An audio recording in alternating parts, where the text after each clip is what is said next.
आजिर video आपण मानक पई गोटे इंटरेस्टिंग रेसिपी अच्छी जोटा कि शेष पर्यंत देखिले आपण मानक निहाती पसंद आसीबो। आमे आज सुजी आ चूड़ा को नेगिरी गोटे हेल्दी ब्रेकफास्ट एठी आमे बनाउछे जोटा कि सकाळर जळखिया नै परिबे कि पिलांको टिफिन बॉक्स रे जोथरे भी आपण माने बनै कि खाई परिबे। हेल्दी अच्छे और टेस्टी अच्छे। मु गोटे किनार सुजी दे देछि ताको हल्का मु टिके उषुम कर दोछि तार कंचा बास्ना जिबा पर्यंत आमे ताको भाजिबा। बस मु खाली टिके ताको उषुम कर देली आ सेथरे मु दे दोछि क्षीर जगह रे आपण माने पानी दे पारंती किंतु क्षीरटा देले हमर एठी हेल्दी अछि ना। प्रथम रु मु कहिछि हमर वीडियोटी संपूर्ण हेल्दी। क्षीर देइकरी आमे सुजीटा को 10 मिनिट पे रखि दबा। आता सहित मु एठी नै जाई से सेम गिनारे गोटी गिना चूड़ा पतला चूड़ा नेबे से जल्दी धोइबा समय रे ही पतरी जिवो। मोटा चूड़ा नेले आगुरु ताको टिके भिजेई देबे। सुजी के आमे जेमति आगुरु क्षीर रे भिजेई के रखिचे चूड़ा को भी सेमति भिजेई देबे। मु ताको धोई करी 4-5 थर धोई सारलानी ताको छाणी दउची। आ भितरे आमे आ गोटे जिंस रेडी करिबा। आमे सेई सुजी और चूड़ा रे ता मझिरे आमे स्टफिंग दबा। एठी मु दे देइची काजू किशमिश आ मोर एठी अछि पंपकिन्स खंडे नडिया अछि ताको सब आमे छोट छोट करी काटी दबा। निहाती एमिति बनै करी पिलांको टिफिन बॉक्स रे दबा दरकारे। पिला माने भल से खाई देबे और टेस्टी भी लागिबो। ए सब को आमे ताको टिके चॉप कर दबा। पूरा गुंड गुंड करी दरदरा करी आमे चॉप कर दबा। ग्राइंडिंग कर देले से पूरा चिकन हे जिवो हमको भल लागिबोनी। टिके दरदरा रहले दांतरे बाजिले हमको भल लागिबो।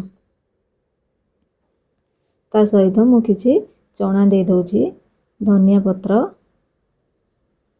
गोटे कंचा लंका मु एथरे पकोछि ताको आमे टिके 2-3 थर बुले देले से देखंतु एई भली दरदरा रखिबे। दरदरा रखिले हमरो दांतरे टिके बाजिले भल लागिबो। आपण मानक मो वीडियो किपरि लागुची मते कमेंट बॉक्स रे निहाती जणैबे। आपण मानक तो मु आगुरु कहिछि मोर केबे भी बोरिंग रेसिपी नु मु सब बेले कम समय भितरे रेसिपी बनै कि आपण मानक दबा पई चेष्टा करे। एठी मु स्वाद अनुसार लूण पके देइछि अल्प टिके जीरा गुंड धनिया गुंड मु पकेछि।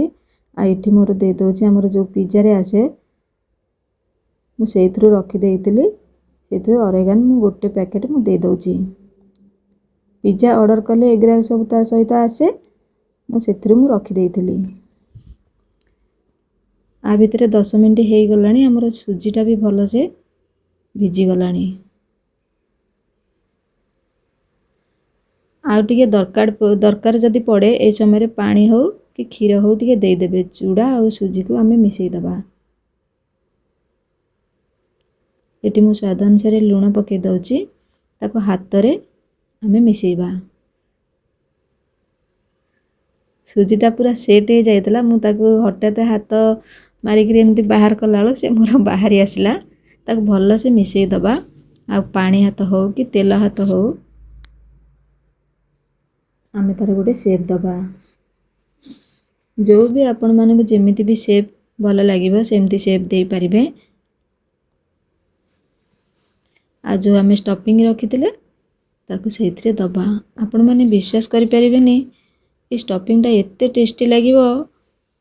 आपण माने तो सब बेले एई भले जिंस घरे रखिथिबे निहाती भाबरे आपण माने थरे बनै कि खांतु ना सबुठु टेस्टी और सबुठु हेल्दी रेसिपी।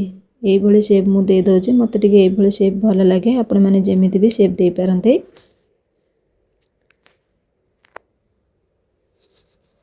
एटी मु सबुतिक मु बनै सरलानी। आ भितरे गोटे पैन भी मु गरम कर सरलानी।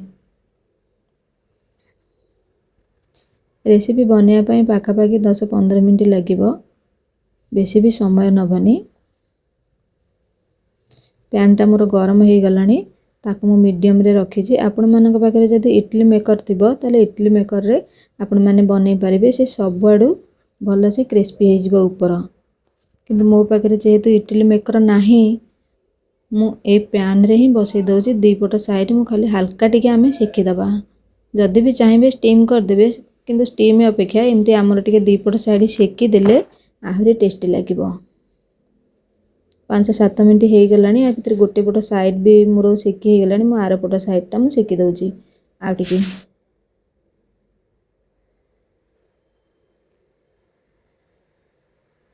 इडली मेकर रे आपण मानकु किछि भी लेउटेबाकू पड़िबनी। गोटे साइड से चारिपट साइड से भल से सेकी हो और क्रिस्पी भी हो। मो पाखे जेहेतु इडली मेकर नाला मुझे पैन रे ही बसई किंतु एमती ही सेकिले बेसी टेस्टी लगे। रेडी हो गला आमर सुजी आ चूड़ारे गोटे हेल्दी जलखिया। वीडियोटी आपण माने किपरि लागिला निहाती मते कमेंट बॉक्स रे जणेबे। नुआ थिले तो मो चैनल को आपण माने सब्सक्राइब करिवे। मो वीडियो आपण माने किपरि लागुचे निहाती मते कमेंट बॉक्स रे जणांतु जा फल कि मो आपण माने थैंक यू जणै परिबे। देखंतु केते सुंदर देखा जाउचे खाइबा को भी टेस्टी।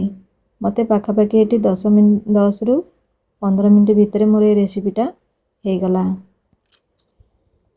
आपण माने निहाती बनै खाइबे। लाइक शेयर सब्सक्राइब करने को केबे भी भूलिबेनी।